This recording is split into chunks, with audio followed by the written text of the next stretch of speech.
کہتے ہیں کہ دائیں آنکھ پھڑ کے تو مصیبت آتی ہے، نعوذ باللہ.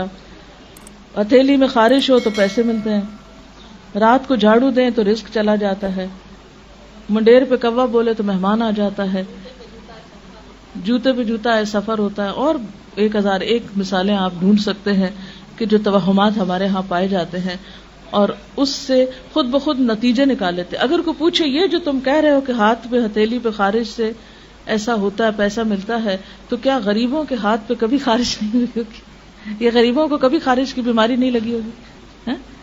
یہ سب ہمارے اپنے فتوے ہیں اور یہ جھوٹی باتیں ہیں، ان کی کوئی حقیقت نہیں.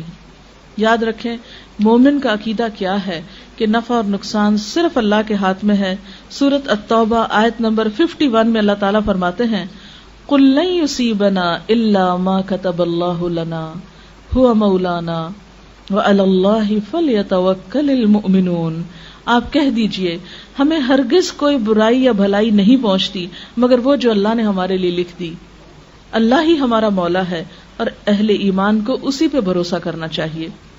اور جہاں تک اس بات کا تعلق ہے نا کہ یہ جو انسان کو ڈر ہوتا ہے کہ کوئی مصیبت نہ آ جائے یا کوئی تکلیف نہ آ جائے، تو اس سے بچنے کے لیے حفاظت کی دعائیں موجود ہیں جو صرف سفر کے مہینے میں نہیں سارا سال پڑھنی چاہیے. صبح و شام کی دعائیں جو ہیں، مسنون اذکار جو ہیں، جس میں اگر باقی دعائیں نہ بھی آتی ہوں تو آیت الکرسی چاروں کل صبح شام پڑھ کے اپنے پر بچوں پہ دم کر دیں، انشاءاللہ بہت سی حفاظت کے لیے کافی. اسی طرح سورۃ البقرہ کی آخری آیتیں آمن الرسول سے آپ صلی اللہ علیہ وسلم نے فرمایا جو شخص شام کے وقت ان کو پڑھ لیتا ہے وہ رات بھر کے لیے اس کو کافی ہو جاتی، کوئی بلا ولا نہیں اترے گی، کوئی مصیبت.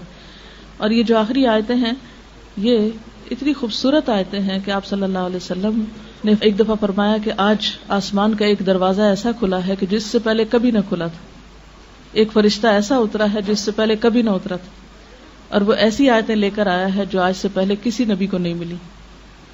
اور وہ اللہ تعالیٰ نے زمین و آسمان کی تخلیق سے بھی 2000 سال پہلے لکھی تھی یہ آیتیں.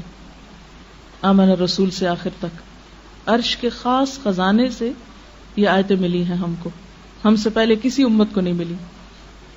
تو اگر آپ مغرب کے وقت نماز میں ہی مثلاً اس کو پڑھ لیں، عادت بنا لیں، یا کسی بھی وقت رات کو سونے سے پہلے پڑھ لیں، آیت الکرسی پڑھ کے چاروں طرف پھونک دیں، تو انشاءاللہ اللہ کی حفاظت پہ آپ رہیں گے.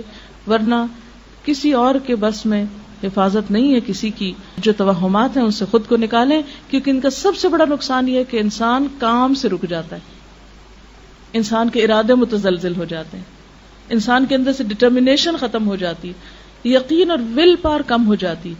تو اس لیے ان چیزوں سے بچنا بے حد ضروری.